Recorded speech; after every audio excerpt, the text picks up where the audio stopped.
Qu'est-ce qui amène un lycéen à passer les portes du château de Vincennes ou de l'hôtel de la Marine, à s'approprier le beau et l'histoire que portent ces monuments? C'est la question que se pose une trentaine d'élèves de filières professionnelles pour le programme Monumentaux. Une réflexion ouverte sur la politique culturelle en France. On les a suivis au Panthéon à Paris. Monumentaux, penser le patrimoine pour tous, c'est à suivre dans Pas de quartier sur France 24. Alors, avancez. C'est aussi de se dire qu'il y a plein de choses qui sont très très belles, qui sont magnifiques. Il y a des monuments dans lesquels on pourrait faire certaines choses et il y a des monuments dans lesquels on ne pourra pas. Voilà. Et du coup, l'envie, c'est de pouvoir se dire comment est-ce qu'on arrive à reprendre notre place aussi dans le patrimoine. Donc on a l'idée là du théâtre. Concert. Ouais, ça peut être très chouette ça. Ouais.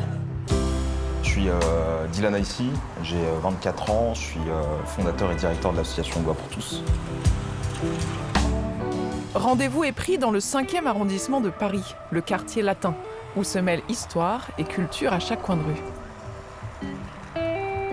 Bonjour à toutes, bonjour à tous. On est ravis de vous retrouver pour cette deuxième séance au Panthéon. La plupart, vous étiez tous présents au château de Vincennes. L'idée de ce programme des Monumentaux, c'est de vous laisser la parole. C'est des élèves de lycée pro donc, qui peuvent avoir des expériences plus compliquées avec le système éducatif. Et donc à la fois, tu as un enjeu de confiance par l'action et ensuite passer un bon moment de découverte. Et donc c'est de briser cette double expérience négative qui peut être celle de l'école et de l'accès à la culture. Première question, est-ce que ce monument vous évoque quelque chose? Les trucs italiens, là. Un truc italien, effectivement. Antiquité, période historique, à Rome, il y a un panthéon. Celui-ci est un peu différent. Sur le dôme, tout en haut, c'est une croix. Est-ce que ça vous est déjà arrivé de voir une église avec un drapeau français? Ça n'existe pas. C'est un monument très original parce qu'on a à la fois le symbole de la République et le symbole d'une religion. Avec le programme Monumentaux, ils rentrent pour la première fois dans ces monuments qui comptent parmi les plus visités en France. C'est un peu comme les palaces. Tu sais, quand tu passes devant un palace, tu sais pas si tu as le droit d'entrer, donc tu passes ta vie à passer devant des palaces sans savoir ce qu'il y a à l'intérieur. Avancez, n'ayez pas peur. Ça peut être impressionnant, mais je vous rassure, vous allez le connaître de A à Z. C'est un peu le même phénomène. Par exemple, moi j'ai su très tard que les monuments étaient gratuits en dessous de 26 ans. Il y a des hauts lieux culturels qui, rien que parce qu'ils renvoient aux personnes, créent de la distance. Tantôt église, tantôt temple laïque. Depuis 1885, le Panthéon tient le rôle de nécropole nationale pour les hommes et femmes illustres. J'ai entendu Marie Curie, effectivement, une grande femme, c'est la première grande femme à être entrée au Panthéon. Victor Hugo. Vous avez peut-être entendu aussi parler d'un film, Monte Cristo. Alors, c'est pas le conte qui est entré, mais c'est l'écrivain qui a écrit le conte. Il s'appelle Alexandre Dumas. On a toute une partie de la population qui a du mal à y aller et ensuite à s'y sentir à l'aise. Par exemple, on a eu une discussion autour du bruit. Est-ce que dans un monument, le silence doit être la règle? Comme je vous l'ai dit, c'est un lieu d'hommage. Donc c'est un lieu silencieux.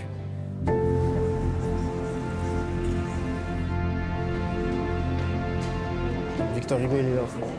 Dinguerie.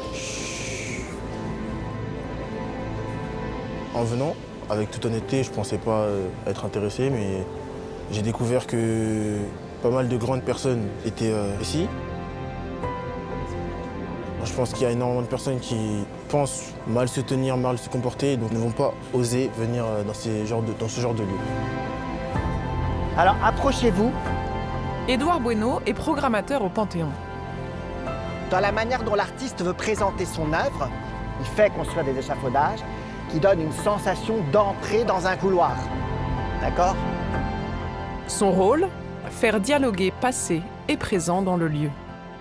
Quand on met des personnes dans la crypte, pour les valeurs et pour leurs engagements, c'est aussi parce qu'on veut travailler sur notre mémoire collective.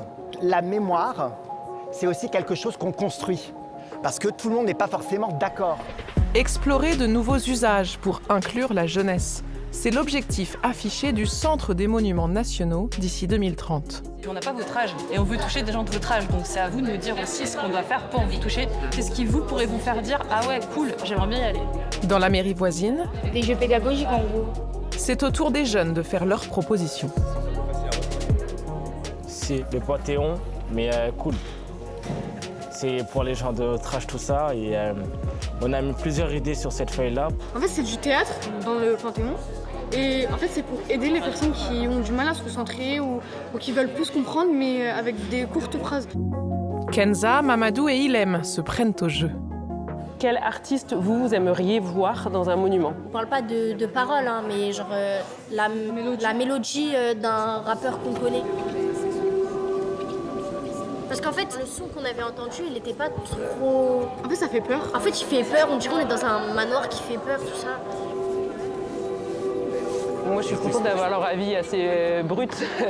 Ils viennent souvent dans le cadre scolaire, mais ça veut dire que c'est un cadre qui est forcé.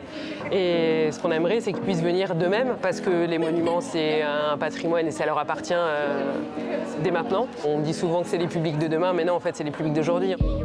3 autres monuments restent encore à visiter. Les meilleures propositions seront présentées à la direction du Centre des Monuments Nationaux. Et mettre des vidéos courtes pour expliquer la manière dont l'œuvre a été produite. Merci beaucoup de m'avoir écouté.